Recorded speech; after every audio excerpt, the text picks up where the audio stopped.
at you, Paul. Welcome, my friends, to another special edition of Inside Wayne Manor with Stephen Wayne and friends, the mind's eye and the voice of the beholders, the street artists of Los Angeles. First of all, thank you very much for checking out this podcast, and I hope that all of you are healthy and safe. We are getting into Chapter 2, Part 1, and some of you know this, some of you may not know this, but I've been coming to Venice Beach for a long, long time in Los Angeles, California. The next person we are about to talk to, well, I feel as though she's a part of my family.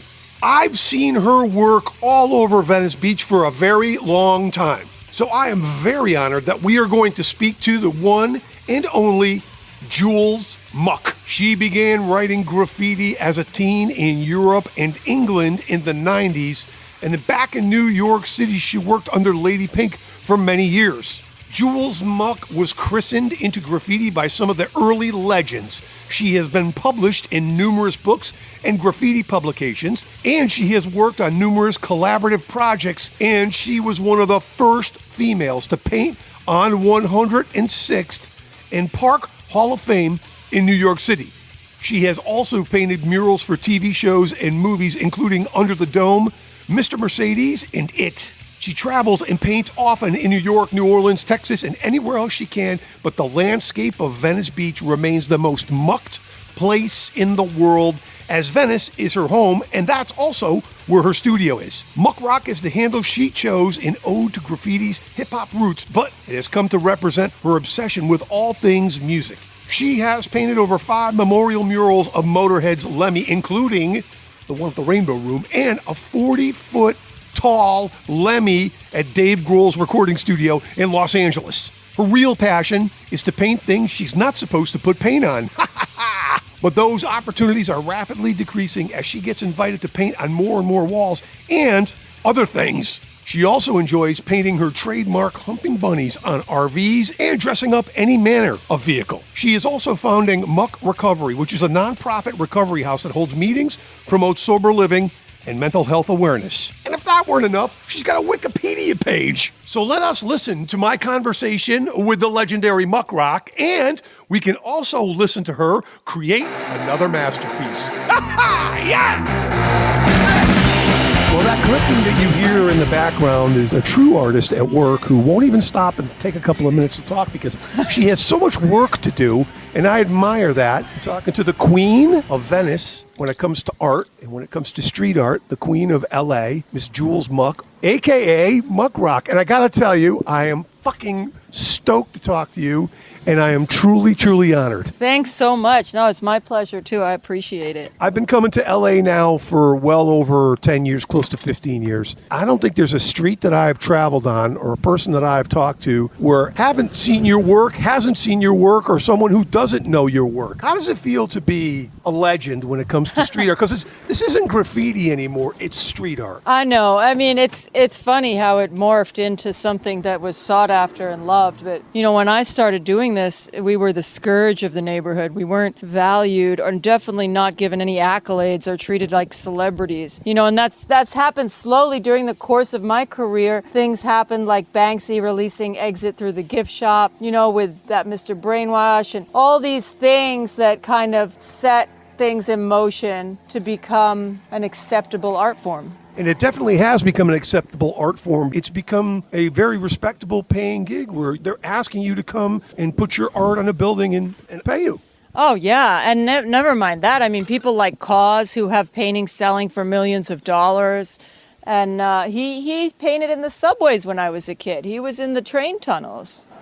Let's go back to your very beginning. How long have you been doing this? I've been spray painting since I was a young teenager, probably like 12 or 13. I definitely didn't consider it art or an artistic career. I started spray painting like most kids of my day, which was just to destroy stuff, you know, and, you know, put my name on things. I was always the new kid. I was always a foreigner. I was always an immigrant. Like my parents sent me from England to the US to Greece, you know, to live and be the new kid, and I only really felt at home when I put my name on the wall. And that was kind of like what started it for me. And then this whole culture I noticed was happening in New York. I started writing on stuff in Greece. I really got into it when I saw Subway Art, the book with Lady Pink in it. And when I saw Lady Pink, it was inspiring to me. I later met her and became her apprentice. You know, that was super cool. I was going to ask you about Lady Pink and how she, took you under her wing, and quite a great thing, not only for you, but for us as well, because I haven't seen any of her art, but I've seen plenty of yours. So if I did get her to do a piece with me out here when she was visiting. She did a job for Barbie out here, and while she was here, she came down to a wall that I paint on by the Circle in Venice, and she did a piece. I'm not sure if it's there anymore, but that was a few years ago. So she's painted around here, but she's more known for her contributions in New York City, and she was a subway graffiti artist that became kind of a fine artist. And she showed me the ropes. She found me painting off the train station in the Bronx. She came up on a rooftop where I was painting, and then she took me on as her apprentice, and she taught me how to do commission murals. And she was, one of the first people I ever took direction from. So now getting into all of your work here in Los Angeles, I know a lot of it has to do with music. So let's talk about some of your favorite music and some of your favorite musicians that inspire you to paint them, where you paint them. Well, I mean, I love musicians, and I've received so much support from musicians. So, I mean, I will say that I grew up in, kind of an anti-establishment music culture. So I wouldn't listen to any signed bands, and I was only into independent shit. But now, I've come to appreciate all different kinds of music and different kinds of musicians. And, one of my favorite people who's helped me in my life and become one of my greatest friends is Pazlin Chatton from the Pixies. And I've definitely painted her portrait, as well as other people like Dave Grohl helped me a lot and commissioned me to paint his studio for Lemmy's memorial. I painted Lemmy like so many more times than I can count. And I have, a memorial up of him at the Rainbow Room also, and one somewhere in Texas, and painted him where we were both from because he's from the same place in Stoke-on-Trent that I was born. So there's a mural that I did of him there. I love musicians. I painted memorials for David Bowie when he passed. And just because I didn't realize how much it would affect me when these creative people die, there's such a huge gaping hole because you realize that it's over. Their contributions, there's not going to be any new music from them. And so I get really upset, and then I paint them, just kind of as a consolation, really, just to keep it alive. Well, it's good that you keep their spirit alive in their paintings, and I know a lot of them have survived time as I've traveled through Venice. If you could pick one of your pieces of art to take with you to a deserted island, which one would that be? I have this one piece that I have never finished. And of course, if I was on a deserted island, I would want to be working actively on something. So there's this piece I've been working on. It's on a canvas. It's on a big canvas. It's in my studio. I've even moved with this piece. It's a rendition of Woodstock, 1969. But all the characters are different cartoons from when I was a kid, including the Muppets and the Smurfs and Rainbow Bright and, the Hamburglar, and they're all these, so it's a never-ending painting. I just keep adding and more details and stuff, and it's a really fun one for me. So I would take that with me because I need something to do. Going along with the music, if you could take one album with you, one piece of music inspires you more than anything else, what would that be? There's one album that I've listened to my whole life. I swear most people find it so annoying. It has enough songs on it because every song is about 1 to 2 minutes long. And it's a Screeching Weasel album called Kill the Musicians. And that would be the one. Music saves, doesn't it? Oh, yeah. It got me through a lot. And that's why, when I met Grohl, I remember he wanted me to do the Lemmy, and he asked me, how much? And it's a massive, massive side of a wall. But I told him, I was like, look, dude, I would have killed myself if it wasn't for Nirvana, And your music and some of the early Foo Fighters stuff really got me through a lot. So I can't really charge you. I would typically charge someone like, however many grand to do it. And he said, come get your money. And he paid me the full price. But how I felt was like, this music, like, saved my life. But good people will always pay for art. And the people that expect art for free are not really supporting artists.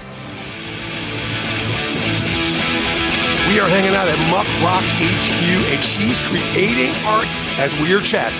Okay, so now we talk about all of your art. Venice, by the way, is the most mucked place on the planet, as you say. Yeah. You have done some very controversial art as well. What was the piece that got you into the most shit? Can I guess which one? Okay, you go ahead. The Larry Bird one. That was funny. Oh, damn, I blew it. No, that one was good. So Larry, this is that poor guy.